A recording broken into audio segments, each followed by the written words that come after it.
میں سجدہ کروں تو پھر میرا اٹھانے کو جی نہ چاہے۔ میرے استاد لکھا کرتے تھے، یہ ان کا شعر ہے، وہ کہا کرتے تھے مجھے سوز دے، مجھے ساز دے، اور مجھے نیم شب کا نیاز دے، دم سجدہ خود کو میں توڑ دوں، مجھے ایسا ذوق نماز دے۔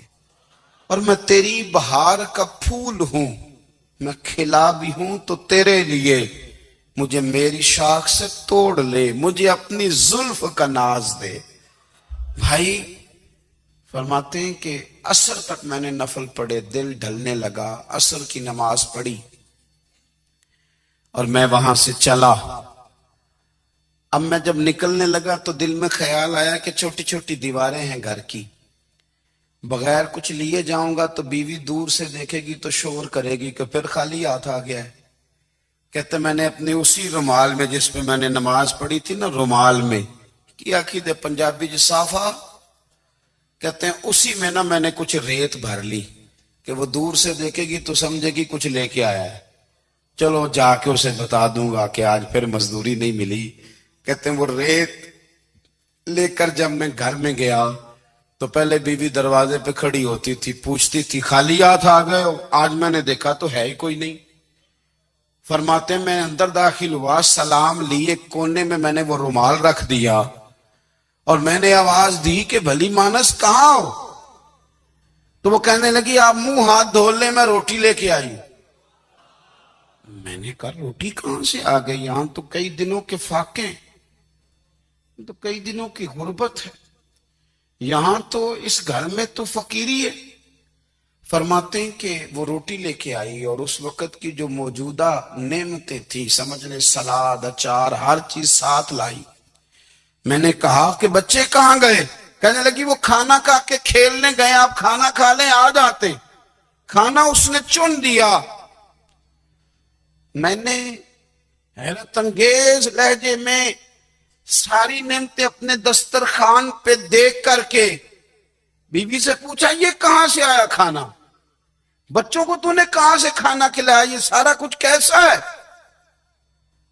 تو کہنے لگی پتہ نہیں آج آپ کس کریم کی مزدوری کرنے چلے گئے تھے، پتہ نہیں کس کریم کی، میرے گھر میں تو اتنی نعمتیں آئی ہیں کہ مجھ سے سنبھالی نہیں جا رہی، اتنا اناج ہے، اتنا گندم ہے، کس کریم کے دروازے آج چلے گئے تھے؟ یہ کہتے کہتے وہ اٹھی اور اٹھ کر کے کہنے لگی پہلے بڑا کچھ آیا تھا، اب کیا لے آئے ہو؟ اور جا کر کے نا اس نے وہ ریت والا رومال کھولا، کہنے لگے میں تو لے کے آیا تھا ریت، تو میرے رب نے اسے بھی سونے اور ہیرے بنا دیا تھا۔ جب آپ کی توجہ اللہ کی جانب، ایک بزرگ فرماتے میں نے دعا مانگنے کا طریقہ اپنی بیوی سے سیکھا۔ دعا مانگنے کا طریقہ اپنی، سیکھنے والے تو اپنے بچوں سے بھی سیکھ لیتے ہیں، سیکھنے والے تو ہر ایک سے سیکھتے ہیں۔ وہ کہتے ہیں میں نے دعا مانگنے کا سلیقہ اپنی بیوی سے سیکھا ہے۔ حضرت وہ کس طرح؟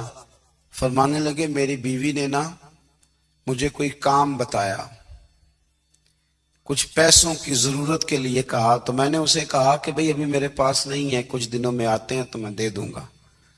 عورتوں کی عادت ہوتی ہے وہ بار بار یاد کراتی ہیں، 2-4 دنوں کے بعد پھر اس نے کہا حضرت وہ میں نے کہا تھا کچھ پیسے، میں نے اسے کہا کہ ابھی میرے پاس نہیں ہے، کچھ دنوں میں ملتے ہیں تو میں تمہیں دے دوں گا۔ اس نے کچھ دنوں کے بعد پھر کہا حضور وہ میں نے کچھ پیسے کہے تھے۔ فرماتے میں نے ڈانٹ دیا، میں نے کہا کہ کیا تو روز مجھے شرمندہ کرتی ہے، کہا نا میرے پاس نہیں ہے، ہوں گے تو دے دوں گا، تو روز یاد کراتی ہے۔ فرماتے اس نے پہلے تو میری ڈانٹ کو سہا، پھر میرے سخت جملوں نے اس کی آنکھوں میں آنسو پیدا کر دیے، پھر اس نے اپنے آنچل میں اپنے اس دکھ کو سمیٹا، اور پھر اس نے ایک جملہ کہا تو میں رو پڑا، اور مجھے اپنے رب سے مانگنے کا طریقہ آ گیا۔ مجھے کہنے لگی حضرت جی آپ نے ڈانٹ دیا، میں نے سہ لیا، پر آپ ہی میرے شوہر ہیں، بتائیں نا آپ سے نہ کہوں تو میں کس سے جا کے کہوں؟ فرماتے ہیں میں رو پڑا، اور میں کھل کے رویا، اور میں تڑپ کے رویا، اور پھر میری سسکیاں بند گئیں۔ تو مجھے کہنے لگی آپ کو کیا ہوا؟ میں نے کہا مجھے بھی دعا مانگنی آ گئی ہے۔ جب میں اسے کہوں گا نا اللہ تو ہی میرا رب ہے، میں تجھ سے نہ کہوں تو میں کس سے جا کے کہوں؟ میں کیوں کسی بندے سے سوال کروں؟ میں کیوں کسی دنیا دار سے کہوں؟ میں تیرے بندوں کا، نیک بندوں کا وسیلہ لے کے، تیرے محبوب کی غلامی لے کے تیری بارگاہ میں آیا، تجھ سے نہ مانگوں تو کس سے مانگوں؟ سمجھ آ گئی ہے؟ جب میں اس رنگ میں مانگوں گا تو پھر رب میرے اوپر بڑا ہی فضل فرمائے گا، وہ میرے اوپر بڑی رحمت کرے گا، وہ میرے لیے آسانیاں کرے۔ عزیز دوستو، ہم اس طرح کرنے لگ گئے ہیں کہ ہم نے نا اپنے تعلقات پر اعتماد کرنا شروع کر دیا ہے۔ میرے تعلقات بہت ہیں، ہم نے اپنی دولت پر اعتماد کرنا شروع کر دیا ہے، میرے پاس دولت بہت ہے۔ ہم نے اپنے علم پر، اپنی شہرت پر اعتماد کرنا شروع کر دیا ہے کہ میرے پاس فلاں چیز بہت ہے۔ یاد رکھنا، جب بے نیاز اپنی صفت بے نیازی دکھاتا ہے تو بڑی بڑی دولتوں والے مجبور نظر آتے ہیں۔ بھائیو، جب انسان کا رشتہ اپنے مالک کے ساتھ ہوتا ہے پھر تو غم بھی کچھ نہیں کہتے، پریشانیاں بھی کچھ نہیں کہتی، پھر تو زندگی صبر والی، پھر تو زندگی توکل والی، پھر تو زندگی بھروسے والی، پھر انسان اپنے آپ کو رسوا نہیں کرتا، دنیا داروں سے امیدیں اس کی ختم ہو جاتی، امیدیں اللہ رسول سے لگا لیتا ہے، مضبوط ہو جاتا ہے، مضبوط، طاقتور ہو جاتا ہے، خوددار ہو جاتا ہے، باوقار باعزت ہو جاتا ہے۔ حضرت بہلول دانا رحمت اللہ علیہ بیٹھے تھے تو ہارون رشید حج کر کے آ رہا تھا، تو رستے میں حضرت شیخ سے ملاقات ہو گئی تو السلام علیکم کے بعد کہنے لگا حضور کوئی حکم ہو تو بتائیے گا۔ تو حضرت بہلول دانا فرمانے لگے تیرا رب کون ہے؟ اس نے کہا اللہ۔ تو فرمایا میرا کون ہے؟ کہا اللہ۔ فرمانے لگے تو بڑا ہی بیوقوف ہے، کیا تو یہ سمجھتا ہے کہ رب ہارون رشید کو تو دے گا اور بہلول دانا کو بھول جائے گا؟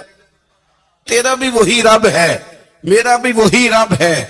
اس نے اگر تجھے دے کے آزمایا ہے تو ہو سکتا ہے مجھے نہ دے کے آزما رہا ہو۔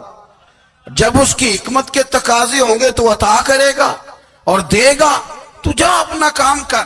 بھائی، اپنی روحانی زندگی، اپنی عبادات، اپنے وظائف، اپنے روزمرہ کے معاملات، اپنی دعائیں، اپنا استغفار، دیکھو کوئی مشکل کام تو نہیں، 2 رکوع ہیں سورہ واقعہ کے، اگر رات کو پڑھ لی جائے تو۔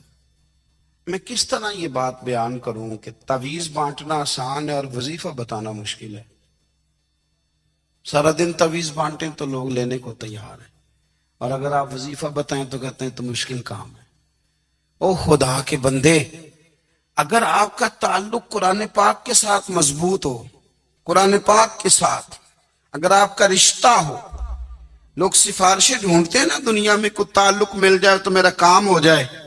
دنیا میں اتنا مشکل معاملہ ہے، آخرت میں مجھے بتائیے گا کتنا مشکل معاملہ ہوگا۔ میرے نبی پاک صلی اللہ تعالی علیہ وسلم نے فرمایا جو لوگ سورہ ملک پڑھا کرتے تھے نا، سورہ ملک، یہ سورت ملک قیامت میں ان کی سفارش کرے گی، اور اس طرح کرے گی کہ کہے گی اے اللہ یہاں اس بندے کو جنت میں داخل کر دے یا مجھے قرآن پاک سے علیحدہ کر دے۔ تو رب فرمائے گا جا اس کا دامن تھام کے اسے جنت تک پہنچایا۔ آپ بات کو سمجھیں، جب آپ کے تعلقات اپنے معاملات کے ساتھ مضبوط ہوں گے، یہ نبی کریم نے وعدہ کیا ہے کہ تو سورت واقعہ پڑھ تیرے گھر میں فاقہ نہیں آئے گا۔ حضرت عبداللہ ابن مسعود رضی اللہ تعالیٰ عنہ بیمار تھے تو حضرت عثمان غنی رضی اللہ تعالیٰ عنہ تیمارداری کے لیے تشریف لے گئے اور جا کر کے کہا کہ آپ بڑے بیمار ہیں، آپ کی بیٹیاں زیادہ ہیں، میں چاہتا ہوں کہ خزانے میں سے کچھ مدد کروں۔ تو سیدنا عبداللہ ابن مسعود رضی اللہ تعالیٰ عنہ اٹھ کے بیٹھ گئے اور کہنے لگے امیر المومنین، اللہ آپ کو میری طرف سے، میری بیٹیوں کی طرف سے بہتر صلہ دے، میری بیٹیوں کو کسی خزانے کی ضرورت نہیں، میں نے انہیں خزانہ دے دیا ہے۔ کہا جناب آپ نے کون سا خزانہ دیا ہے، میں آپ کے مالی معاملات کو جانتا ہوں۔ تو فرمانے لگے امیر المومنین، میرے نبی کریم نے فرمایا ہے جو سورت واقعہ پڑھے اسے کبھی فاقہ نہیں آتا، میں نے بیٹیوں کو یاد کرا دی ہے، یہ خزانہ میں نے انہیں دے دیا ہے۔ وہ سارے والدین سنیں جو بیٹیوں کے لیے پریشان رہتے ہیں۔ حضرت عبداللہ ابن مسعود نصیحت کر رہے ہیں، فرمانے لگے میں نے سورت واقعہ یاد بھی کرا دی ہے، پڑھنے کی عادت بھی ڈال دی ہے. حضور نے فرمایا جو سورت واقعہ پڑھے اسے فاقہ نہیں آتا. کہنے لگے چاند تو اپنی جگہ چھوڑ سکتا ہے، سورج گر سکتا ہے، تارے ٹوٹ سکتے ہیں، پر مدینے والے رسول کی بات غلط نہیں ہو سکتی. حضور نے فرمایا فاقہ نہیں آئے گا تو انشاءاللہ کبھی بھی نہیں آئے گا. کرنے کا کام یہ ہے کہ ہم اپنے معاملات، اپنی عبادات، اپنی دعائیں کبھی 10 منٹ عادت ہو جائے نا دعا مانگنے کی علیحدہ سے رات کو. حضور نے فرمایا جو فرض نماز کے بعد دعا مانگے اللہ اس کی قبول کر لیتا ہے. نبی پاک صلی اللہ تعالی علیہ وسلم نے فرمایا اللہ مسافر کی دعا قبول فرماتا ہے. حضور نے فرمایا اللہ مظلوم کی دعا قبول فرماتا ہے. حضور نے فرمایا بیمار سے دعا کراؤ اللہ اس کی دعا قبول فرماتا ہے. میرے نبی پاک نے فرمایا ماں باپ جب بھی اولاد کے لیے ہاتھ اٹھائیں، ویسے تے بلے شاہ تو آسمانی اڈ دیا ہی پھڑ دیں، جڑا گھر بیٹھا انہوں بڑھیا ہی نہیں. حضور فرمانے لگے ماں باپ جب بھی اولاد کے لیے دعا فرمائیں اللہ ان کی دعا کو قبول کرتا ہے. آپ اپنا تعلق بنائیں دعا کے ساتھ، عبادت کے ساتھ، مصلی کے ساتھ رشتہ بنائیں، استغفار پڑھیں. صلاح الدین ایوبی صلیبی جنگوں میں تھے. رات کو مسجد اقصی میں نماز پڑھی تو پریشان تھے.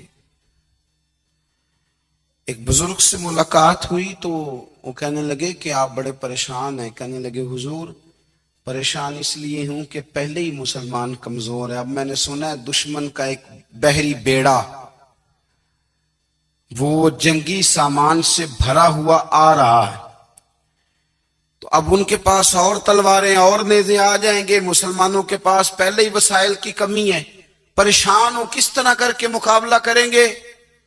یہ بات کہتے ہی صلاح الدین ایوبی نے بزرگوں سے کہا حضور آپ بھی دعا کرنا، دعا کی بڑی طاقت ہے. میرے نبی پاک نے فرمایا دعا مومن کا ہتھیار ہے، دعا مومن کا، دعا مومن کا. حضور نے فرمایا تقدیر کو سوائے دعا کے کوئی چیز نہیں بدل سکتی. دعا مومن کا ہتھیار ہے، یہ کافر کے پاس کوئی نہیں، یہ ہتھیار ہے مومن کا. اللہ کرے آپ کو سمجھ آئے. پھر سنیں کئی بار کہہ چکا ہوں یہ ہتھیار ہے. کافر کے مقابلے میں جو تیرے پاس سب سے بڑا ہتھیار ہے وہ دعا ہے. دعائیں کرانی چھوڑ دی، کرنی چھوڑ دی، لینی چھوڑ دی. حضرت سیدنا انس بن مالک رضی اللہ تعالیٰ عنہ فرمایا کرتے تھے میں نے وہ رنگ دیکھا ہے جب حضور دعا مانگتے تھے اور حضور کی مقدس آنکھوں میں آنسو بھی ساتھ ہی بہا کرتے تھے، میں نے وہ انداز دیکھا ہے. تو صلاح الدین ایوبی بزرگ سے کہنے لگے آپ بھی دعا کیجیے، اور خود رونے لگے اور سر سجدے میں رکھ کے رونے لگے اور عشاء سے لے کر فجر تک روئے، خوب روئے. صبح وہ بزرگ آئے تو صلاح الدین ایوبی کا خوبصورت اور ہنستا ہوا چہرہ دیکھا. کہنے لگے آپ بڑے خوش ہیں، رات تو میں نے بڑے روتے ہوئے دیکھا تھا. تو کہنے لگے حضور وہ جو بحری بیڑا آ رہا تھا نا وہ پانی میں ڈوب گیا ہے، اب وہ نہیں آ رہا، ابھی خبر آئی ہے تو میں بڑا خوش ہوں. بزرگ کہنے لگے اٹھ سینے سے لگ اور سن ایک بات، وہ بحری بیڑا پانی میں نہیں ڈوبا، وہ تیرے آنسوؤں میں ڈوب گیا ہے. وہ جو تو رات رویا ہے نا رب کریم کی بارگاہ میں تو وہ ڈوب گیا ہے.